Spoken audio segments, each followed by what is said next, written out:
Music itself is free, and listeners only use it for mood enhancement, which means that you are competing with every mood enhancement boosting outlet, substance, and whatever out there, including nature itself. So to actually build a sustainable income, you shouldn't rely on music sales. You must sell tiered levels of access to you based on the identity and culture that you've built around yourself. And I know it sounds crazy, but trust me, I got you. I'm gonna break it down. So by the end of this video, you'll have a blueprint, if you will, to structure and sell tiered access to your fans so you can fund your life and your career without needing constant new music drops. Because it's about the music, but it ain't really. So my goal is to help you understand that selling access to you is the key to unlocking a thriving, highly profitable music career. And I'm going to show you how it will be simple, if you will, for you to achieve that result. Here's the strategy. Check it out. The problem here is fans listen to music mainly for that mood enhancement I just mentioned, but you're constantly competing with every other mood enhancement substance out there, like I mentioned earlier, including walking outside. So fans only stick around for a sense of belonging when your identity resonates with theirs, giving the relationship meaning. But if you don't set your identity correctly, so it appears clear that this is what you represent, then they can't join in on your culture because they can't resonate with that identity.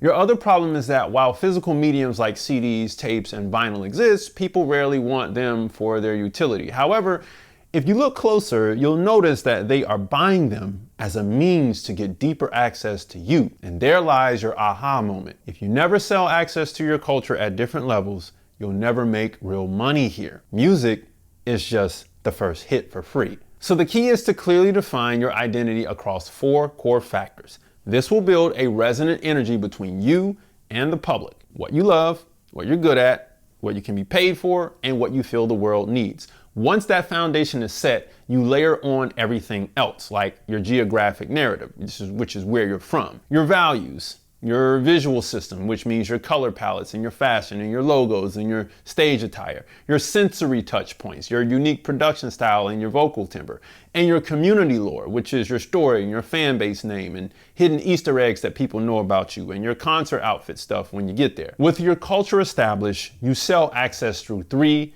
distinct tiers. Here we go. First access point is email and text. You bring fans off social media in exchange for something free, limited, or convenient. Email and text give limited access to you, but it also gives first consideration over social media followers. So trust me, this means a whole lot to those people who are getting those emails. The second access point is promotional activations and meetups. These are low-fee events that collect email addresses from ticketing platforms. This gives fans access to you in a mass group setting where you can limit the time spent with them, which is a win-win for you. But the third access point is the heavy one. This is the meet and greets and the fan clubs. This is the high-fee experiences that reward dedicated fans. This rewards fans with an intimate setting, but at this point, it's really you can name your price. Now, there are other areas that fit into these 3 sectors, but I'm telling you this, if you don't set your identity clearly and sell access, your fans won't get a sense of belonging with you. Your culture will become stale and you'll remain stuck chasing streaming pennies and pro rata pools. But if you do this right, your fans get to feel achieved and acknowledged, and you get the reliable capital that you need to live and move your career forward. But if you think setting up an entire identity system is too overwhelming, then all you have to do is focus on your foundational narrative and offer one simple value exchange like an email for an iPhone wallpaper to get the wheel turning. It's really simple. You know what I mean? At the end of the day, selling access gives your fans a true place to belong for the moments that you select, while providing you with the money to sustain your career, your entire music career, that is. So now here comes the age-old question, why can't I remain mysterious? I mean, this is an internal battle here. If you're thinking this, I don't really want anyone to have physical access to me. If that's you, hear me. Here's the thing. You can still remain mysterious, but you must find a way to engage with your fans.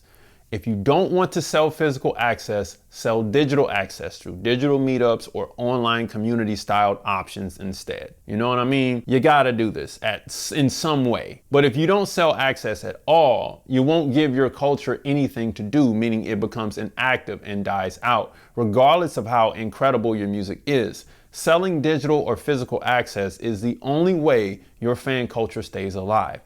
You get to stop relying solely on music revenue, and your entire career soars from there. And that's why artists are always trying to get booked somewhere, because access is the moneymaker. So we've covered setting up your identity and selling access in different tiers, right? And how to handle fan engagement even if you want to remain mysterious.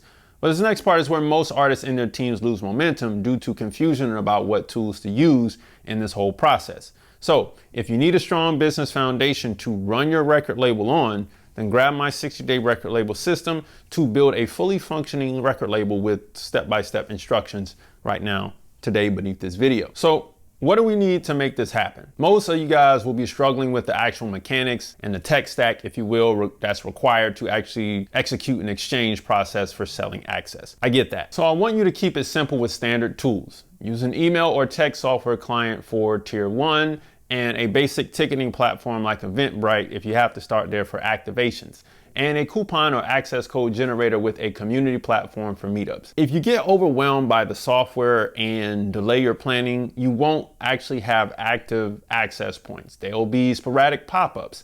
So keep it simple, keep it consistent.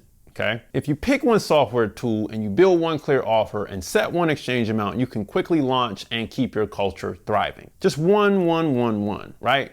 The setup doesn't take too much technical skill or time, but I want you to use just one of these tools, a level of access to start with, and a single offer to get the momentum going. At the end of the day, it's all about using basic software tools to keep the momentary access going before you level up to more complex events and access opportunities for fans. Again, you guys, this is how we make our real money. It is not music. Trust me, it's not. I promise you it's not music. It's not music. That's why everybody complains about making money on music, because it's very hard to do that. So here's the challenge. Write down your core identity factors, your geographic origin, your core values, your visual aesthetic, and fan culture lore. Spruce up your social media with those things. And then ask yourself, what free, low fee, and high fee access points can I offer my fan base today? Mainly activities to do, you know what I mean? And then I want you to pick one tool to use, create one exclusive offer, and launch your first digital or physical event this month or even next month. But just get it written down. The goal is to truly understand what an active music culture is and the types of access tiers it wants and it contains. The real question isn't should you do this, it's how much longer can you afford to sit here and think that you're really about to get rich off music. And with my 20 years experience in this game, you're not. It's just going to pay for your business expenses. Now, if you need help with devising a strategy, book a call with me or join our group strategy calls every Monday night at 7 p.m. Eastern Standard Time inside the Music Moneymakers community. You can click below to join right now today. Well, I need a budget for this, don't I? Well, not really. You just start with free email tools and basic low-cost digital activations. If you think you lack content, all you have to do is leverage your identity, your visuals, and the lore or story that you already have to build meaningful connection. But you'll be surprised at what happens when you just make an event and make the offer. And if you think that fans won't pay, don't worry, they will at some point. But if not, let's clarify your identity so that they can resonate with you a bit better and get a genuine sense of belonging to your fan culture. At the end of the day, if you were struggling with music reliance only and an inactive audience and a little bit of confusion on what to offer, you now have the means to become a sustainable, culturally impactful artist who builds real wealth through access, because that's where the money is. Music Moneymakers, if you make music, you should always make money. Log on to musicmoneymakeover.com, grab the 60-day record label system, book a call with me, join the Music Moneymakers community, grab the free stuff below, and watch this next video right here to save your career, and I'll see you next time. Peace.